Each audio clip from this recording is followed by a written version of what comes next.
Nowadays, everyone's content looks pretty much the same. They're all using the same outlier strategy. They're looking at their niche, finding the outliers, and recreating it. And what that does is it all converges onto one specific topic or format distributed in different ways. And it's sort of interesting because that idea of distributing the same topic over and over again in different ways from different creators gets you to believe that that thing is true. From like a psychological standpoint, that repetition of that idea gets you to believe that that thing is true, and then you're just associating that idea with those creators because they literally said it over and over again. And I think with all of these new softwares that get you to basically analyze the outliers, and you're finding those in your niche, and none of that really even matters, to be honest. And like it doesn't give you a competitive advantage at all, right? Like, how does that give you a competitive advantage when you're just using all the same topics distributed from other people that you're just recreating yourself? It doesn't give you a competitive advantage. Look at what I'm doing right here. I'm sitting down in my apartment talking about, things related to content and my ideas and my perspective and how I think about those specific situations. And I share my opinions. And we sort of dive into these topics together. And that's one of the key things, is that the level of resistance between me and actually creating content with new ideas that are organic to me and how I think and how I see the problem because they're unique, that is something that is unique to me, and the level of resistance between me and actually creating is like very minimal. I don't have to be in a specific studio. I don't have to talk about very hyper-specific things within content that other people are, telling you to do and optimize, right? They're like finding the same angles and using those outliers to your advantage. It's like, yeah, sure. Think about what's underneath all of that, right? It's sort of psychological, like human behavior. That's the thing that is underlying on all of those tactics. It's like, instead of just trying to figure out why this works at a fundamental level, they're just saying like, oh, just copy it. And you're like, okay, I'll just mindlessly copy this. And then when it doesn't work for you and it doesn't go viral and it doesn't give you the clients, you don't understand why. Because you never understood why it worked in the first place. You know what I mean? So that's one of the key things, and it sort of leads me to this Zeigarnik effect is what it's called. It's a psychological principle where it's sort of like opening loops, right? So I'll just start with giving you an example of how it works. And so basically, writers, when they would write, they would leave, basically authors would leave and stop writing mid-sentence because they remember the unfinished work better than finished work. That's the whole principle of the Zeigarnik effect, is that you remember things that are not completed better than you remember completed things. And so it's sort of interesting. We see that, waitresses would remember unfinished orders like way better. They would remember what each person got at which time and like basically what they got for a drink, what they got for an appetizer. They remember those details much deeper because they weren't finished. Versus if, the order was complete, they didn't remember it as well. And so this is a really interesting, principle, and we see it all the time within content, but not a lot of people talk about like the actual thing because they only copy the people who are doing the outliers in your niche, and they're like, okay, I'll just copy this, and they don't understand the underlying principle, and one of them is the Zeigarnik effect. So it's literally opening loops. So within your content, you open up a loop, and basically you unfinish it. And this is why part 2 and part 3 of content formats work so well. It's because it doesn't finish, it doesn't finish the idea, right? So in that alone, I think understanding the underlying psychological principles are so much more powerful because you can actually use them to your advantage and create new ideas. That's the whole point of creating content, is being yourself and creating new ideas that people haven't heard of before. And that's where, Caleb Ralston, he talks about how content is losing its soul. And I really agree with him in that aspect where, content, people are just talking about the same things. They're copying other people, and because like they don't know the underlying principles and how to like be themselves on camera. And I think that's one of the most important things, and it's sort of tying back to the Zeigarnik effect and leveraging those psychological underlying principles to your advantage so that we can understand why things work in the first place and then create new ideas that are unique to you and your experiences on top of that. That's how creating content should fundamentally work, is we're creating. We're doing this thing that we're not creating other people's ideas, well, right? Like we want to create organic new ideas that are applicable to us and our experiences and helping other people understand those from our experience.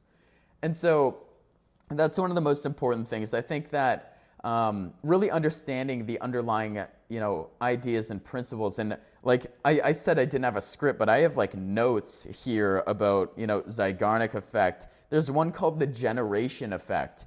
And so basically people remember and believe what they produce themselves far more than what they're told.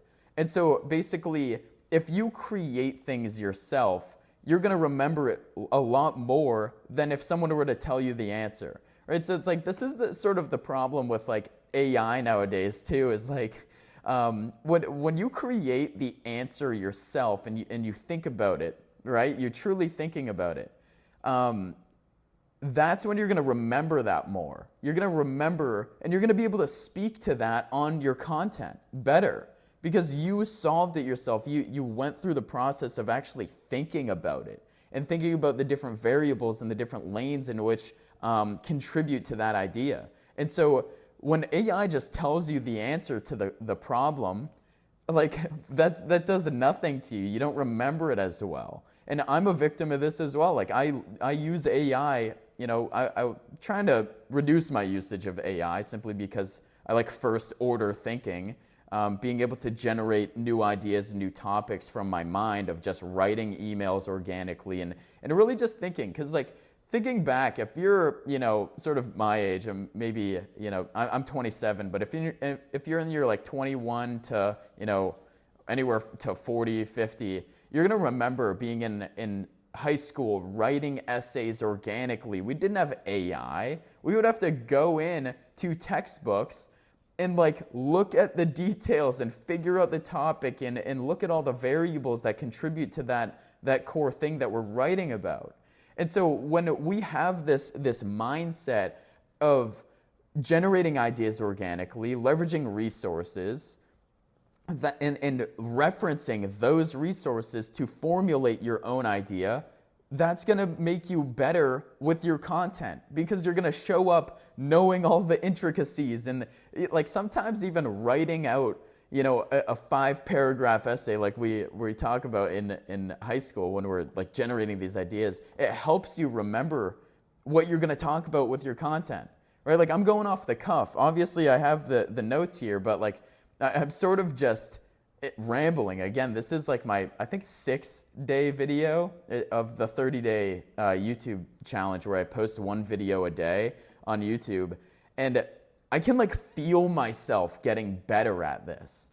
And it's one of the coolest things is like you look at the journey and your skill set and you completely, grow as a person. And there was something else that's pretty interesting. And this is something that I'm like genuinely using because Earl Nightingale, I think he was like a motivational speaker, author back in like, maybe like the 1900s, right? Like let's just say like mid 1900s, I'm not too sure. He talks about convincing yourself that you are the best at this. It's like behave and act as if you are the best. And I truly believe that is one of the most powerful things ever in terms of mindset and your actual skill development. Execution is like, and this is a trait that we see commonly with a lot of successful people. They truly think that they are the best at what they do. They are like, you would think of it as overconfidence or egotistical, but in reality, that's just truly what they believe. They think that they're the best at this. And I talk about this sort of concept of like beginners. It's like the beginners being like naive as a beginner because you don't know what you don't know. You don't know the levels above you in terms of that skill, but like truly walking and behaving as if you are the best at this. Like I am the best at talking to the camera with no edits. That's truly what I'm like building my skill to. Like I believe that. Like I truly believe that I'm the best at this. And so like I'm gonna do everything to get better at it, right? Because like I truly believe that's like the thing that I'm really good at. And I'm gonna do all my research. I'm gonna educate myself in a way that like screams that. And I always talk about resistance in a way. It's like, what is the level of resistance between you and the thing? Because if you eliminate the resistance, it's just easy. It's just something that you do. It's something that you can get better at and continue pursuing because there's no resistance between you and the execution. And like these are just so powerful in terms of like tying back to what I was talking about, right? Like the Zeigarnik effect and understanding why things work in the first place. It's like that alone is going to give you a lot more. It's a bigger mental unlock than if you were just like, oh, I'm going to recreate this viral post and not understand why it works. That gives you no value. And then you can't redistribute the ideas and the core concepts into other pieces of content. Maybe you can reuse the hook, sure, but do you understand why it works fundamentally in terms of an attention aspect? And it's like, what is that attention actually doing for you? And so, like all of these concepts that I'm mentioning right now, right? Like I have ADD or whatever, and so like my brain runs fairly quickly, but I can go into other topics quickly, but I can also go deep. And if you have, ADD or ADHD or something, like you can totally relate to this. And I truly believe that ADD and ADHD is like one of the character traits that a lot of successful entrepreneurs have. And why? Because ADD, for me, I go deep on things and I sort of block out the noise and I go deep, like tunnel vision, right? It's like that is powerful. That's a skill set. It's not even a skill set. It's just an inherent capability that you have. If you have that, deficiency, I wouldn't even say that. I wouldn't even say it's a deficiency at all. But when you're getting told to do these things with your content so that you can optimize that specific metric, why is that something that you need to optimize in the first place? It doesn't make sense, right? It's like you're measuring things with different measuring sticks. It's like this content creator who does UGC is gonna tell you to optimize for views, but this high-ticket salesperson or this high-ticket business owner is gonna tell you to optimize for the money in your bank account. Optimize for book calls. That's what you want. And so you measure things differently, therefore you optimize different data metrics. It's like this UGC creator is going to optimize to get views and go viral because that is the direct incentive for them to do that. They make money from doing that.